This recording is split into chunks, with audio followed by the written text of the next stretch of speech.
ওকে, চলুন শুরু করা যাক। আচ্ছা, নমস্কার, আমি উজ্জ্বল বিশ্বাস, বিশ্বাস একাডেমি বাংলা নেটসাইট ইউটিউব চ্যানেলের পক্ষ থেকে আজ বহুদিন পর, অর্থাৎ প্রায় 7 দিন, 1 সপ্তাহ পর আবার ভিডিও করতে এলাম।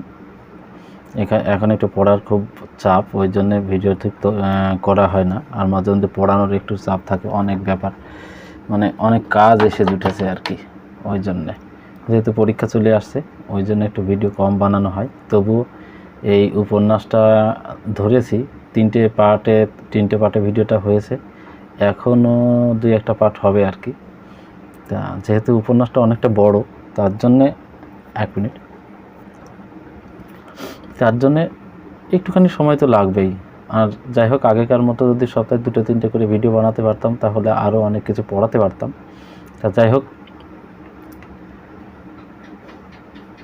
সময় পায় না, এখন ভিডিও তৈরি করা হয় না, কিছু করার নেই, সব দিকই মেনটেন করে চলতে হয়। তা চলুন যতটুকু করা যায়। আচ্ছা, যারা আগেকার ভিডিওগুলো দেখেননি তারা আগের 3টে পার্ট দেখে নেবেন। তিতাস একটি নদীর নাম, এই উপন্যাসটার আগের 3টে পার্ট যদি দেখেন, তাহলে এই পার্টটা হচ্ছে যেটা পড়াবো এখন বর্তমানে, সেটা আপনাদের সঙ্গে মানে ওই পরপর কাহিনীগুলো এক এক করে স্টেপ বাই স্টেপ যদি দেখতে দেখতে আসেন, তাহলে কি হবে, ওই এর সঙ্গে রিলেট করতে সুবিধা হবে। ওই জন্যে আগে যে তিনটে ভিডিও আছে এগুলো দেখে আসুন, তাহলে তারপরে এটা দেখতে থাকুন, তাহলে বাদ বাকি কনসেপ্টগুলো ক্লিয়ার হয়ে যাবে। এবার এখান থেকে যেগুলো যে মানে লাইনগুলো বা লাইন তুলে যে কোশ্চেনগুলো হয়, যে ইনফরমেশানগুলো জানতে চাই, এই ধরনের কিছু যে মানে কোশ্চেনগুলো হয়, সেই ধরনের কোশ্চেনগুলো আর গুরুত্বপূর্ণ লাইনগুলো আমি দেখিয়ে যাচ্ছি। আপনারা এইগুলো একটুখানি বেশি খেয়াল করবেন, ফোকাস করবেন। আর হচ্ছে বাদ বাকি পিডিএফটা আপনার পিডিএফ থাকুক আর বই থাকুক, আপনারা সেটা পড়ে নেবেন, এটা হচ্ছে কথা। সব ওইভাবে কমন দেওয়া যায় না, উপন্যাস থেকে কখন কি কোশ্চেন দেয় বলা খুব টাফ। আচ্ছা, চলুন শুরু করা যাক বেশি কথা না বলে। এখানে কি বলছে যে আজকে যে টপিকটা পড়াবো সেটা হচ্ছে জন্ম মৃত্যু বিবাহ। তাহলে কি বলছে যে জন্ম মৃত্যু বিবাহতে মালোরা খুব পয়সা খরচ করে, মানে খুব ধুমধাম করে সেলিব্রেট করে আর কি এরা কি বলছে, কেননা এই 3 নিয়েই এদের সংসার, এই 3টে জিনিস নিয়ে এদের সংসার। কি বলছে, কালো বরণের মেয়ে বউ না সন্তান সম্ভবা, মেয়ে বউ না সন্তান সম্ভবা, আচ্ছা সরি, মেয়ে আর বৌমা দুইজনই হচ্ছে কি সন্তান সম্ভবা। তা যাই হোক, একটা ছেলে হয়েছিল কার, তার বৌমার একটা ছেলে হয়েছিল। ছেলে হলে এইটা ইউজিসি নেটে প্রশ্ন দিয়েছিল, দেখো, ছেলে হলে 5 জোকার মানে হচ্ছে উলুধ্বনি দেওয়া, জোকার মানে হচ্ছে কি উলুধ্বনি দেওয়া। ছেলে হলে 5 জোকার, আর মেয়ে হলে কয় জোকার, 3 জোকার মানে 3বার উলুধ্বনি দেবে। তাহলে কোন সেই বাড়ি থেকে মানে মালো পাড়ায় কোনো বাড়িতে যদি এরকম তিনবার জোকার দেয়, তার মানে কি মেয়ে হয়েছে। আর যদি 5বার জোকার দেয়, তার মানে হচ্ছে ছেলে হয়েছে। কি বলছে এখানে, আমরা যেমন করি, ওরাও তেমন করতো। আমরা যেমন ওই কি বলে ষষ্ঠী পূজা, অন্নপ্রাশন, এইগুলো মুখে ভাতটা যেগুলো করে না, ওরা ওই রকম করতো। তাহলে দেখো কি বলছে, 6 দিনের দিনে দোয়াত কলম, মানে কি আমাদের এখানে কি দেন 8 দিনের দিন দেয়, কিন্তু ওরা কি দেয় 6 দিনের দিন দেয়। এবার একটা জিনিস দেখো, দোয়াত কলম দেওয়ার অর্থ কি, এরা মনে করে যে 6 দিনের দিন হচ্ছে ওই সন্তানের আগে সামনে রেখে দোয়াত কলম দিলে ওই চিত্রগুপ্ত এসে নাকি তার কপালে যা যা আছে সেইটা হচ্ছে লিখে যায়। হ্যাঁ, এটা এরা বিশ্বাস করে, আমরা বিশ্বাস করতাম। এদের সেই বিশ্বাসের সোর্সেই হয়তো মানে ওই দিক থেকে পুরোনো দিনের কথা থেকেই তো, পুরোনো দিন থেকেই তো আমরা শিখে এসেছি। তা আমাদের কিন্তু এরকম হয় আর কি, আমাদের এখনকার তোমাদের কারো এরকম হয় কিনা জানি না, তবে আমাদের এটা কি 6 দিন না 8 দিনের দিন করে। তা যাই হোক, এটা হচ্ছে একটা রীতি। আর 8 দিনের দিন কি করে, 8 কলাই, দেখো 8 দিনের দিন কি করে, 8 কলাই বা খই ভাজা, কলাই ভাজা, বাতাসা ইত্যাদি দেয় আর কি, ছেলে মেয়েদের প্রসাদ মতো দেয়। তারপর কি বলছে, 13 দিনের দিন অশৌচের অন্ত হয়। ওই যে কি বলতো, ওই যে হচ্ছে বাইরে ঘর করে, যেখানে কুড়ে ঘর মতো করে, সেখানে হচ্ছে বউ থাকতে দেয়, 13 দিন মতো থাকতে দেয়। আগে এই ধরনের ছিল, রীতি ছিল, বাইরে ছোট একটা কুড়ি বানিয়ে তার মধ্যে থাকতে দেয়। সেখানে হচ্ছে ওই 13 দিন হয়ে গেলে তার বাইরে থেকে সেই ঘর থেকে তারপরে ঘরে তোলে। এইবার এখনকার সমাজে কি হয়েছে বলো তো, এখনকার সমাজে ওই সব মানে না, এখন সোজা হাসপাতাল থেকে নিয়ে এসে একদম পুরো ঘরে উঠিয়ে দেয়। তা এই রীতিটা কিন্তু এদের ছিল। তো কি পুরো নারীদের গান, এরা কি গান গাইছে দেখো, বলছে দেখে রানী ভাগ্যমান, রানীর কোলেতে নাচে দয়াল ভগবান। তাহলে এটা তো পুরো নারীদের গান, মানে ওই সন্তান হয়েছে সেটা দেখে ওই যে আশেপাশে যে মহিলা সম্প্রদায় ছিল তারা এই গান গাইছে। কি বলছে, স্নান যাত্রার পর রাধা মাধবের মন্দিরে পরমান্ন দেয়। পরমান্ন মানে মিষ্টান্ন, হ্যাঁ, পরমান্ন মানে হচ্ছে মিষ্টান্ন, মানে পায়েস আর কি, পায়েস দেয়। যে বিবাহ করে না সে নৌকায় থাকে। এইবার আসি বিবাহের প্রসঙ্গ। কি বলছে, যে বিবাহ করে না সে নৌকায় থাকে। নৌকায় মানে মালদের তো সবে ওই যে জেলে, ওরা তো সবে প্রায় অধিকাংশ লোকেরই নৌকা আছে। তা কী করে, যারা বিবাহ করে না তারা নৌকায় থাকে, তার আর ঘরে থাকে না, বাড়ি থাকে না। গুরুদয়াল নামক এক ব্যক্তি, সে কি করে, বিবাহ করেননি। তার বয়স কত, 40। এটাই হচ্ছে নেটের প্রশ্ন। গুরুদয়ালের বয়স কত, উত্তর হচ্ছে 40 বছরের উপরে। তাহলে তার বিবাহ হয়নি। এবার কি এখানে একটা রীতি আছে, বলে দিই। বিবাহ করতে গেলে শুধু বিবাহ করলেই হবে না, তার জন্য মেয়ের বাবাকে যথারীতি টাকা দিতে হয়, 200-300 টাকা দিতে হয়। তবে টাকা না দিলে কিন্তু ভালো মেয়ে পাওয়া যায় না, ওই জন্যই কিন্তু সবার বিয়ে হয় না, এখানে ব্যাপার আছে। তাহলে গুরুদয়ালের বিবাহ হচ্ছে না এই কারণেই, বয়স হয়ে যাচ্ছে কিন্তু বিবাহ হচ্ছে না এই কারণেই, কারণ বিয়ে করার মতো টাকা দেওয়ার মতো ক্ষমতা নেই তার। এবার রামনাথ ও গুরুদয়ালের মধ্যে মারামারি হয় এই বিবাহ নিয়ে, কথাবার্তা বলতে বলতে এরকম কথা কাটাকাটি হতে হতেই হচ্ছে মারামারির সৃষ্টি হয়। তোমরা যদি ভিতরে গুরুত্ব খুঁটিয়ে পড়ো তাহলে দেখবে যে এইরকম লেখা আছে। কি বলছে, নন্দর মা আছিল ব্যাপারীর পয়লা বিয়ার বউ। একজন এরকম বলছে যে নন্দর মা ওই বিয়ের অনুষ্ঠানে, মানে কি বলে, এই যে মারামারিটারি হবে না ওইখানে, তারপরে হচ্ছে এরকম একজন বলবে যে নন্দর মা ছিল ব্যাপারীর পয়লা নম্বর বিয়ার বউ। কাকের মুখে সিন্দুর আমলো। আর একটুখানি ভিতরে আর একটুখানি অন্য প্রসঙ্গটা আছে, একটুখানি যদি এর মধ্যে ডিটেলস পড়ার স্বাদ জাগে তাহলে ওই জায়গাটাকে একটু পড়ে নেবেন।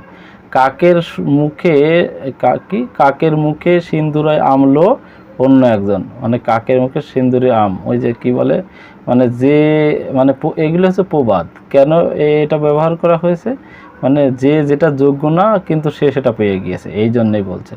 কিন্তু গোলা এবার একজন কি বলছে, অনন্তকে কি বলছে দেখো, অনন্ত কি বলছে, কিরে গোলাম বিয়ে করবি? অনন্তকে বলেছিল এক প্রবীণা লোক। এবার বিয়ে সম্পর্কে তো হচ্ছে এখানে আর একটা জিনিস বলি, এখানে যে টপিকটা শুরু হচ্ছে সেটা হচ্ছে কি, যে টপিকটা শুরু হচ্ছে সেই টপিকটা হচ্ছে একটা বিবাহ অনুষ্ঠান। বিবাহের অনুষ্ঠান হচ্ছে, সেই বিবাহের অনুষ্ঠানে এসে এই অনন্ত গিয়েছে, অনন্ত এছাড়া পাড়া প্রতিবেশী আরও অনেক বয়স্ক লোকজন গিয়েছে। তাদের ওইখানে গিয়ে মানে তারা সবাই গিয়ে একসঙ্গে মিলিত হয়ে বিয়েটা দেখছে আর নানা ধরনের কথাবার্তা চলছে। সেই সময় এই ধরনের কথাবার্তা এসেছে আর কি। তারপরে কি বলছে, বিবাহ সমাপ্ত হওয়ার পর অনন্ত বাতাসা পেয়েছিল, আর নাপিত ভাই গুরু বচন বলছিল কি, শুনো শুনো সভাজন, শুনো দিয়া মন, শিবের বিবাহ কথা অপূর্ব কথন। এটা সম্ভবত ভারতচন্দ্রের ওখান থেকে নেওয়া হয়েছে, ভারতচন্দ্রের অন্নপূর্ণা মঙ্গল থেকে নেওয়া হয়েছে সম্ভবত। আমি কিন্তু জাস্ট অনুমান করে বলছি, কারণ শিবের বিবাহ কথা তো আমরা অন্নপূর্ণা মঙ্গলেই পাই। তাহলে এবার কি বলছে, গুরুর বচন মাঝখানে শ্যামসুন্দর চমকায়া উঠিয়াছিল। শ্যামসুন্দর হচ্ছে বিবাহ করেছে অনেক টাকা খরচ করে, সেই শ্যামসুন্দর হচ্ছে যে বিবাহ এরা গিয়েছে সবাই, সেই বিবাহের হচ্ছে বর আর কি, সেই বিবাহের বর হচ্ছে শ্যামসুন্দর। কালী পূজাতে বাঁশের কাঠামো বানাতে সময় লাগে 5 দিন। এইবার হচ্ছে কালী পূজা, গ্রামে কালী পূজা শুরু হয়েছে। 1 মিনিট, গ্রামে কালী পূজা শুরু হয়েছে। কালী পূজার একটা ফরমাস হচ্ছে, এরা কালী পূজাটা খুব ধুমধাম করে করে, এই জন্যে হচ্ছে 1 মিনিট দেখি এটা চলছে কিনা। বেশ, কালী পূজাতে বাঁশের কাঠামো বানাতে সময় লাগে কয়দিন? 5 দিন। আর মূর্তি বানানোর চলে কতদিন আগে? 1 মাস শুরু হওয়ার আগে, মানে পুজো শুরু হওয়ার 1 মাস আগে থেকে মূর্তি বানানোর কাজ চলে। কালী পুজোতে সংযমী কে ছিল? কালোর মা, অনন্তর মা আর বৃন্দাবনের মা। সংযমী মানে কি? উপবাস। উপবাস করে ওই যে থাকে না, উপবাস করে হচ্ছে সবাই অঞ্জলি টঞ্জলি দেয়, ওই ব্যাপারটা। তাহলে কালোর মা, অনন্তর মা আর বৃন্দাবনের মা। এটা একটা বলে রাখি, অনন্তর মা হচ্ছে সাদা শাড়ি পরেছিল,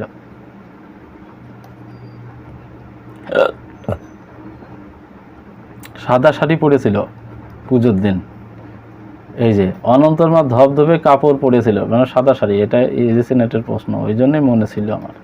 যাক, বাকি ইনফরমেশনও মনে আছে, তবে এটা বেশি ভালো মনে আছে। অনন্তর মতে বাপ জিনিসটা কি? অনন্ত, আসল কথা, অনন্ত তো কোনোদিন বাপকে দেখেনি, বাপের কি আদর যত্ন সেগুলো কোনোদিনই অনুভব করতে পারেনি। তা এরা দেখেছে যে আশেপাশে ছেলে মেয়েদের, যেমন ও যে পাড়ায় থাকে সেই পাড়ার ছেলে মেয়েদের তাদের বাপ ছেলে মেয়েদের সাথে যেমন করে, সেটা তার চোখে কেমন হয়েছে, যে কি তার চোখে কেমন, যে তারা কি করে, বাজার থেকে ছোলা ভাজা, মটর ভাজা, বিস্কুট, কমলা কিনে এনে দেয়, সকাল ও রাত্রে জাল বইয়ে আসার পরে কোলে নেয়, কারো বা চুমু খায়, কারো বা মিছিমিছি কাদায়, দুপুরে তেল মাখাইয়া তিতাসে স্নান করায়, লাল নীল জামা কিনে দেয়। এইগুলো যারা করে, তার অনন্তর মতে তারাই হচ্ছে বাপ। এই বলদটা এবার কি বলছে দেখো, অনন্ত চুপচাপ দাঁড়িয়ে আছে এক জায়গায়, তা বলছে, একজন বলছে, এই বলদটা কার ঘরের রে বিপিন? প্রশ্নকর্তার না, একজন প্রবীণ প্রশ্নকর্তা। এটা ইউজিসি নেটে বহুবার দিয়েছে, ইউজিসি নেটে বহুবার এই প্রশ্নটা করেছে। যে উক্তিটি কার? উক্তি হচ্ছে এক প্রবীণ প্রশ্নকর্তার। তা এবার কি বলছে যে 4 দিন ধরে যাত্রা আর কবিগান। 4 দিন ধরে কি হবে? যাত্রা আর কবিগান। 4 পালা যাত্রা গান, 4 পালা কবিগান, এরকম আছে, দেখো পরে বলছে। কিশোরের বাপ মঙ্গলার কাছে জাল বিক্রি করে পুজোর চাঁদা দিতে চেয়েছিল। তাহলে কিশোরের বাপ মঙ্গলার কাছে, তা তো আর কিছু নেই, তাহলে কোথা থেকে দেবে কিশোরের বাপ? তাই কি বলছে, 4 দিনে কিছু, ওই যে 4 দিনে পরে মঙ্গলার কাছে কি করতে, জাল বিক্রি করে হচ্ছে চাঁদা দিতে চেয়েছিল। এবার যারা চাঁদা নিতে এসেছে, যারা চাঁদা তুলতে এসেছে, তাদের মধ্যে থেকে একজন মঙ্গল, সেই মঙ্গল কি বলছে যে তুমি এক কাজ করো, তোমার জালের টাকা না হলেও কিন্তু আমাদের পূজা চলবে না তা না, আমাদের কেউ যে পূজা বসে থাকবে না, কিন্তু তুমি চাঁদা দেওয়ার জন্য জালটা বিক্রি করো না, তাহলে আমি মাতুব্বারের কাছে বলে তোমার পুজো চাঁদা মুকুব করে দেবো। এরকম একটা বলেছিল। তারপরে কিশোরের বাপ তো জাল বিক্রি করলো না, কিন্তু যে 4 দিন অনুষ্ঠান হলো, সে 4 দিন ধরে উনি কি করলো, খুব মাছ ধরলো। বলছে 4 দিনে কিছু মাছ ধরে টাকা হলো, সে মনে করলো যে আলান্তির দিনে কয়েকজন লোককে খাওয়াবে। আলান্তির দিন একটা উৎসবের পরব, সেইখানে হচ্ছে কি, ওই যে পিঠে পুলি যখন খাওয়ায় সেই টাইমে, পৌষ পার্বণ, পৌষ মাসে উত্তর সংক্রান্তির দিনে। এই দেখো, উত্তর সংক্রান্তি দিনে পৌষ মাসে যাবার দিন, যখন মুড়ি ভাজা, ছাতু কোটার ধুম লাগে, পিঠার জন্য গুঁড়া কোটার ধুম লেগে যায়, সেই টাইমটা আর কি করছে, আলান্তির দিনে ওই কয়েকজন লোককে ডেকে খাওয়াবে, এইটা তার হচ্ছে মনে শখ জেগেছে। তারপর কি বলছে, কাকে কাকে নিমন্ত্রণ করবে দেখো, বলছে রামকেশবের স্বাদ হইল রাধা মাধবের বাড়িতে একটা সিধা দেবে। রামকেশবের স্বাদ হলে একটা সিধা দেবে, আর নিমন্ত্রণ করবে কাকে দেখো, রামপ্রসাদ জামাইকে। আচ্ছা, এখানে রামপ্রসাদ বলে ফেলেছিলাম। আচ্ছা, রামকেশবের স্বাদ হলো, রামকেশব হচ্ছে কিশোরের বাবার স্বাদ হলো যে রাধা মাধবের মন্দিরে একটা সিধা দেবে। সিধা মানে কিছুই না, ওই একটা ইসে করে, যেমন কোনো একটা মালসা বা যাতে করে কিছু হচ্ছে ভগবানের উদ্দেশ্যে কিছু একটা প্রসাদ দেওয়া আর কি, এরকম। তাই এবার কি বলছে, রামপ্রসাদ জামাইকে নিমন্ত্রণ করে খাওয়াবে, রামপ্রসাদ জামাইকে, মঙ্গলা আর তার ছেলে মোহনকে, সুবলার শ্বশুরবাড়ির সবাই, আর হচ্ছে অনন্তর মাকে। তাহলে সুবলার শ্বশুরবাড়ির সবাই, মঙ্গলা তার ছেলে মোহন, রামপ্রসাদ জামাই। তারপরে দেখো, এইবার গিয়েছে সুবলের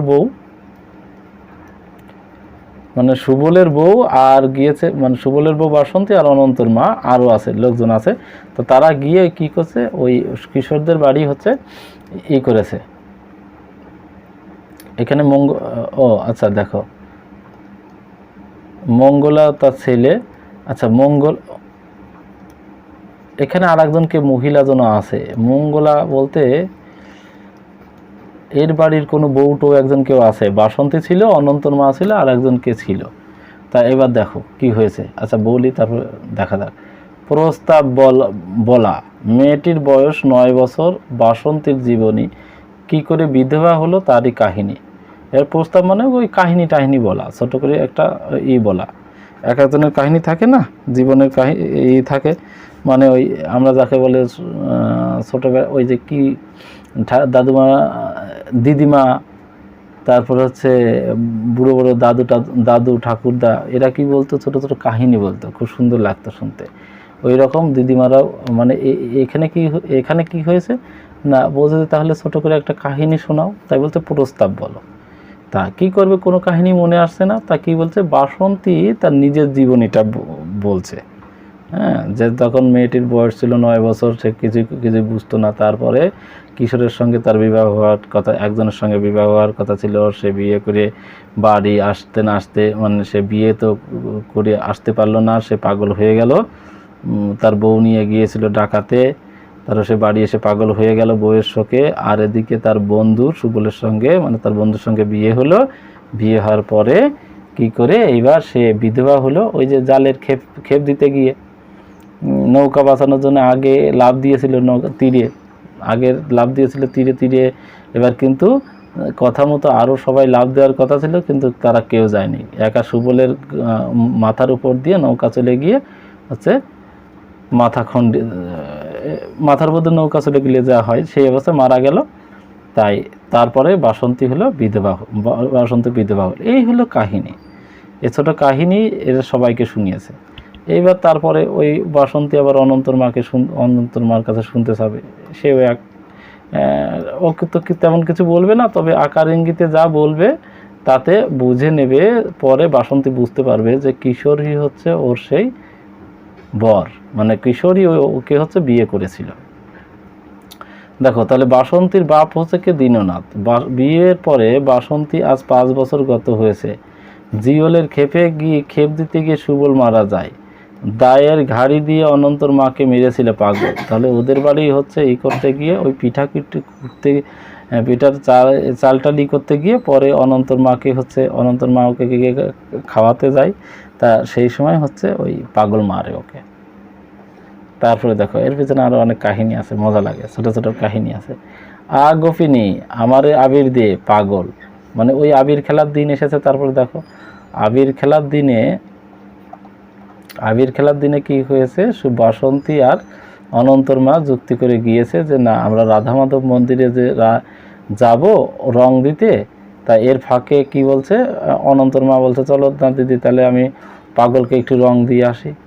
তা তখন ওই যখন রাধা মাধবের মন্দিরের দিকে যাচ্ছে, তখন ওই পাগল রাস্তার আড় হয়ে দাঁড়িয়েছে। বলছে অগোপিনী আমাদের আবির দিয়ে। বলছে কি, টিয়া পারলাম, শালিক পারলাম, আর পারলাম ময়নারে, সোনামুখী দোয়েল পারলাম, আমার কথা কয় না রে ময়না। বাবরি চুল আছে, ময়না কি একজন ব্যক্তির নাম, ধরো কেন বলছি। বাবরি চুল আছে, বাঁশের ধনু, এটা ধনু না ধনুক, মানে বাঁশের ধনুকগুলি নিয়ে পাখি মেরে বেড়ায় সে। এবার ওই যে এর পরের ঘটনা কি হয়েছে দেখো, বাসন্তীর বাড়ির পাশ দিয়ে এরকম ঘুরে বেড়াবে, আর এই ময়না এরকম শ্লোক বলে বেড়াবে বাসন্তীকে খেপানোর জন্য। মানে বাসন্তীর সাথে ফ্ল্যাট করছে, পরিষ্কার কথা শোনা। বলছে আমি ময়নার সাথে কথা কমু, তার সাথে পুবির বাইর হইয়া যামু। বাসন্তী এবার কি বলছে, রেসপন্স, মানে উত্তর দিচ্ছে বাসন্তী, সুবলার বউ। আজ 2-3 দিন অনন্তর মার পেটে খাবার দাবার নেই। অনন্তর মাকে কি দিয়েছিল দেখো, অনন্তর মার পেটে খাবার দাবার নেই, কারণ ওই যে মাছ ধরার সিজনে একটু নদীতে তিতাস নদীতে জল একটু কম হয়ে গেছে, তাই মাছ ধরার একটু পরিমাণ কম হয়ে গেছে, তাই সুতো কাটাও তো আর তেমন হয় না, তাই অনন্তর মার পেটে আজ 2-3 দিন খাবার নেই।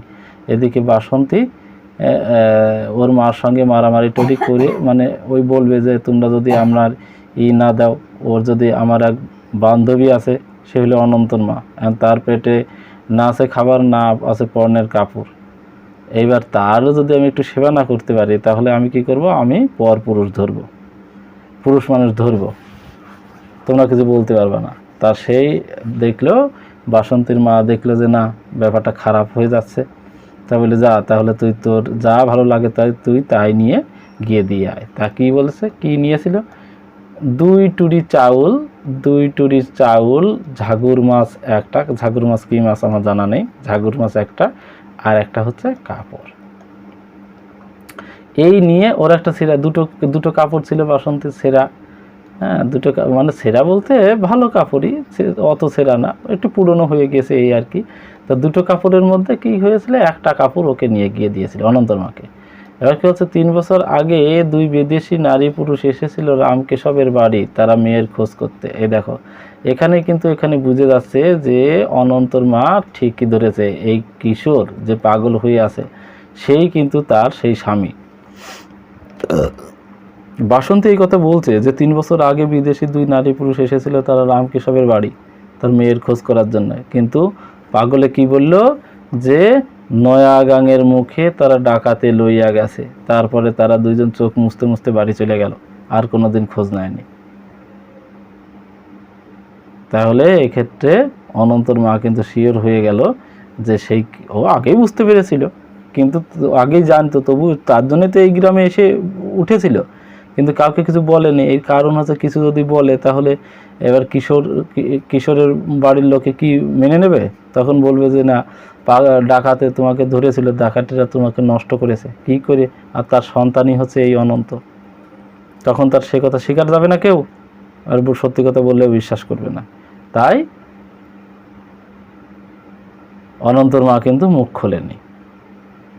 পরে বাসন্তী এরকম বললো যে দুজন বিদেশি নারী পুরুষ এসেছিল তারা রামকেশবের বাড়ি তার মেয়ের খোঁজ করতে, তখন কিন্তু অনন্তর মা আরও কনফার্ম হয়ে গেল যে এই পাগলই তার স্বামী। আর পাগল তাকে কি বলছে যে নয়াগাঙের মুখে তাকে ডাকাতে লইয়া গেছে। যেদিন প্রস্তাব বলে সেদিন কিন্তু এই কথার অনেক কাহিনী খোলসা করে খানিক বলেছিল, কিন্তু আকার ইঙ্গিতে সবটা পুরোটা বলেনি, মানে সব কিছু নিজের নামটা নিয়ে ওই রকমভাবে বলেনি, কিন্তু খোলসা ওই অন্য ধরি মানে নিজের নামে বলেনি, অন্য কারোর নাম দিয়ে টিয়ে এরকম করে কাহিনীটা বলেছিল যে এই কাহিনী আমি জানি, কিন্তু কাহিনীর নায়িকা বা নায়ককে সেই কথা কেউ কাউকে মানে কারোর কাছে মুখ খোলেনি। যাক, সুবলার বউকে বলেছিল তার কাহিনী অনন্তর মা। এই দেখো, কিশোর আর এক পাগল মারামারি করেছিল, করে কিশোর আর কি খুব ঘায়েল হয়েছিল আর কি। তা মাঝে মধ্যে কী করতো, ঘায়েল হওয়ার পরে যে জায়গায় ঘাটা হয়েছিল সেই জায়গায় নখ দিয়ে খুঁটে আরও ঘা বানিয়ে ফেলেছিল কিশোর, সারা গা হাতে এরকম করে ফেলেছিল, বিশ্রী এক করুণ ব্যাপার। তারপর কি দেখো বলছে, মালোরা গান ধরলো বসন্তকালে, হোলির দিন বসন্ত তুই এলি রে, ওরে আমার লালত তো এলো না। গান আর কি দেখো, ওদের প্রিয় গান একটা তালে লালে লালে লালে কি একটা গান ছিল। তা এইখানে আবার কি হবে, আস্তে আস্তে অনন্তর মা তাদের কিশোরের কাছে যাবে, তাদেরকে স্নান টান করাবে, তাদের সঙ্গ দিতে আর কি, এই বুড়িটার সঙ্গে সঙ্গ দিত।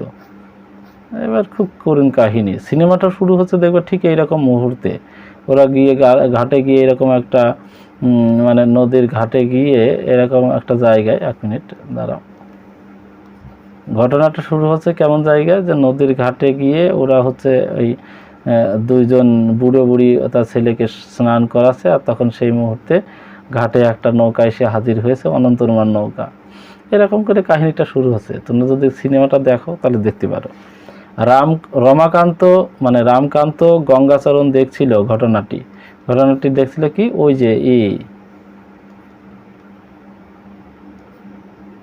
যে কি বলে, কিশোরের সঙ্গে হচ্ছে ওই অনন্তর মা হচ্ছে হোলি খেলার দিন কিশোর অনন্তর মাকে জড়িয়ে ধরেছিল, সেই যে আর কি ব্যাপারটা। কিশোর তো চিনতে পেরেছিল, কিন্তু তার সাথে কিছু বলতে পারেনি, কি হয়তো পাগল। তা কি হলো, সেই দেখে না সবাই বললো যে পাগল আরও খেপে গিয়েছে, তাই কি করলো, পাগলের হাত থেকে মেয়েটাকে বাঁচাতে হলে তাহলে পাগলটাকে মেরে ধরে বাঁচাতে হবে, পাগলটাকে মেরে ধরে তাহলে মেয়েটাকে ছাড়াতে হবে, তবেই না অনন্তর মা বাঁচবে। তখন কী করলো, লোকে ওই পাগল খেপে গিয়েছে বলে কিশোরকে খুব মেরেছিল। মারার জন্য কি হলো দেখো, কিশোর রাত্রিটা কোনো রকমে বাঁচিয়াছিল, পরের দিন ভোর হওয়ার আগেই মরিয়া গেল। এটা কিন্তু ইউজিসি নেটে একবার ট্রু ফলস জিজ্ঞাসা করেছিল যে কিশোর কখন মারা যায়, এই লাইন তুলে জিজ্ঞাসা করেছিল। তাহলে ভোর হওয়ার আগে। আর অনন্তর মা মরবে কবে? অনন্তর মা মরলো হচ্ছে 4 দিন পর। জ্বর হয়েছিল, মরলো ভোর হওয়ার পর। ভোর হওয়ার আগে মরেছে কিশোর, আর অনন্তর মা মরছে কবে? ভোর হওয়ার পর। একসময় তিনজন মিলিয়া প্রবাসে গিয়াছিল, তিলক, সুবল আর কিশোর। তাহলে তিলক আজ নেই, সুবল জিয়লের খেপ দিতে গিয়ে মারা গিয়েছে, কিশোর পাগল হয়েছিল, সেও এখন মারা গেল। আর তার সঙ্গে কি হলো? অনন্তর মা সেও মারা গেল। তাহলে 4 জনের কাহিনী শেষ হয়ে গেল। এখানে যাকে চিনতো কেউ আর তাদের মধ্যে কেউ বেঁচে নাই, সবাই মারা গেল। আচ্ছা, আগেকার মতো এই পর্যন্তই ছোট করে ভিডিওটা বানালাম। এর পরের দিন রামধনু এই টপিকটা পড়াবো। ছোট যতগুলো ভিডিও হয় হোক, তবে এই ছোট করে এইটুকু করেই বানাবো। তোমরা এইগুলো একটু দেখো। তবে ভালো লাগলে লাইক, শেয়ার, কমেন্ট অবশ্যই করবেন। সাবস্ক্রাইব করতে ভুলবেন না। সাবস্ক্রাইব করতে কিন্তু সময় লাগে না বেশি। তবু পড়ার পরে একটু কৃতজ্ঞতা স্বরূপ বা ভালো লাগলে সাবস্ক্রাইব করে যান। এটাই হচ্ছে একটু বিনীত অনুরোধ, তাছাড়া আর কিছুই না। ভালো লাগলে করবেন, না হলে করার দরকার নেই, কোনো ব্যাপার না। সেটা আমার নিজস্ব ব্যক্তিগত ব্যাপার। চলুন, ঠিক আছে, আজকেকার মতো এই পর্যন্তই। দেখা হবে পরবর্তী পার্টে।